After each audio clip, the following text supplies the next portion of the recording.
Le maçon utilise la vibration interne ou externe en fonction du coulage à réaliser.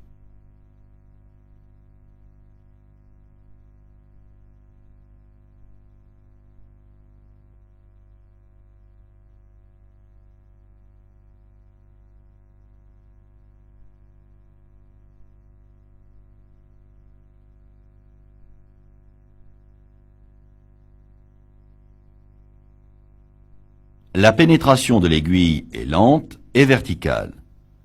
Sous l'effet de la vibration, les éléments constituant le béton se resserrent entre eux et l'air prisonnier s'évacue.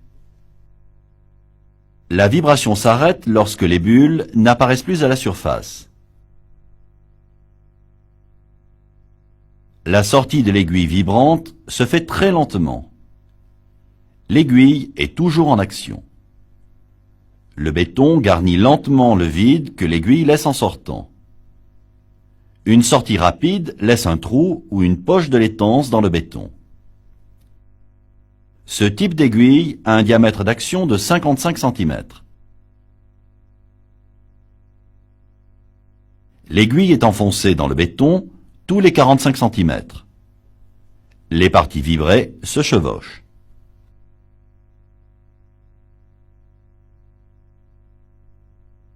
Ici, le béton non vibré. Là, le béton vibré a diminué de volume.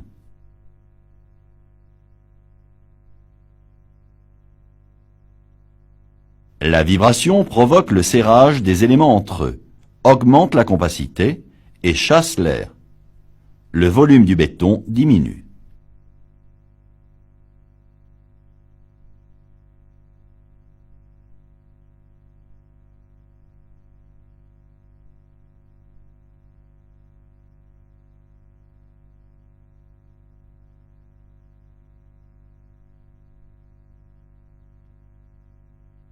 L'aiguille est nettoyée après usage.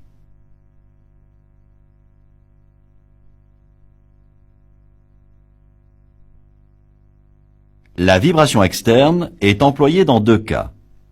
Les coffrages spéciaux, ici en contreplaqué, risquent d'être endommagés par le contact interne de l'aiguille.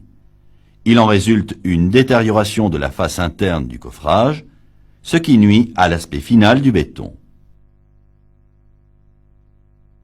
L'armature gêne le passage de l'aiguille.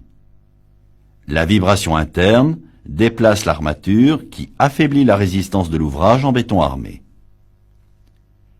Dans ces deux cas, la vibration externe s'impose.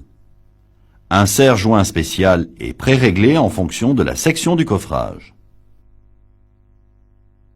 L'écartement des volets est réglé.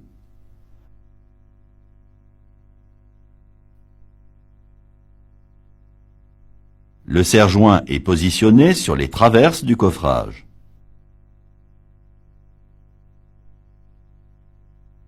Il est bloqué à l'aide d'une tige filetée.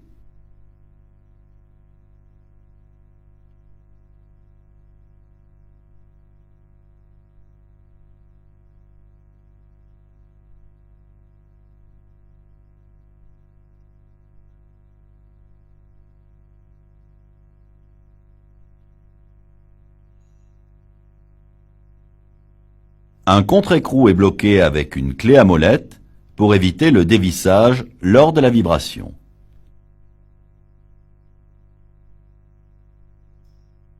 Le vibrateur est placé sur la platine du serre-joint.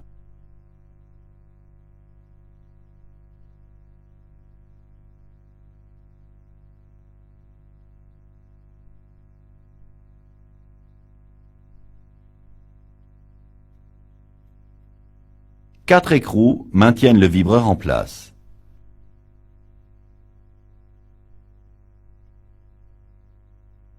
Un serrage modéré est suffisant.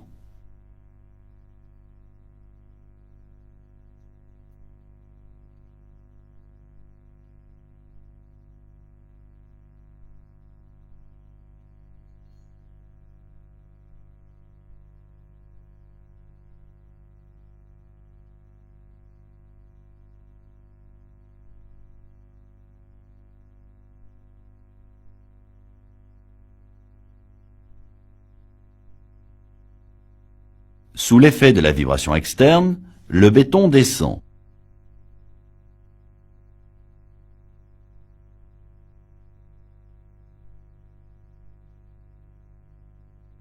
La vibration est suffisante lorsque les bulles n'apparaissent plus.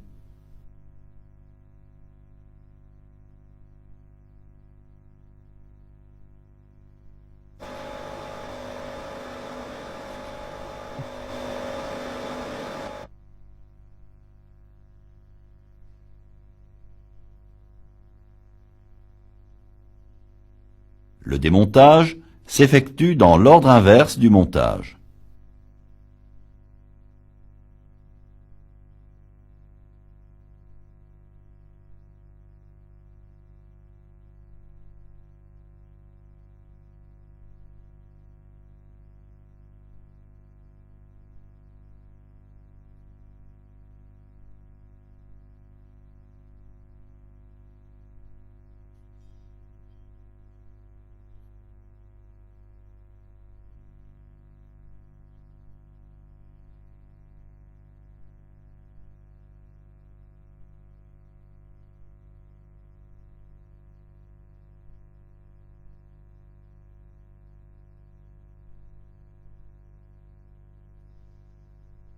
Les grilles de ventilation du moteur sont nettoyées avec le compresseur.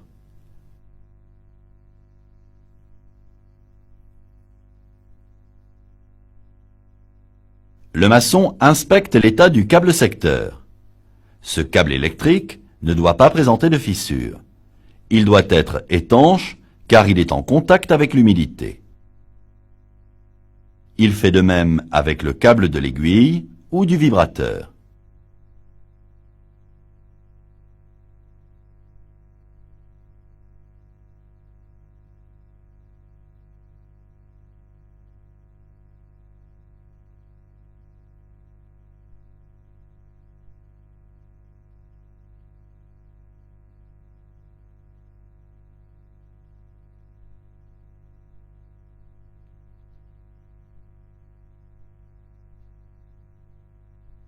Le matériel est rangé et stocké avec soin.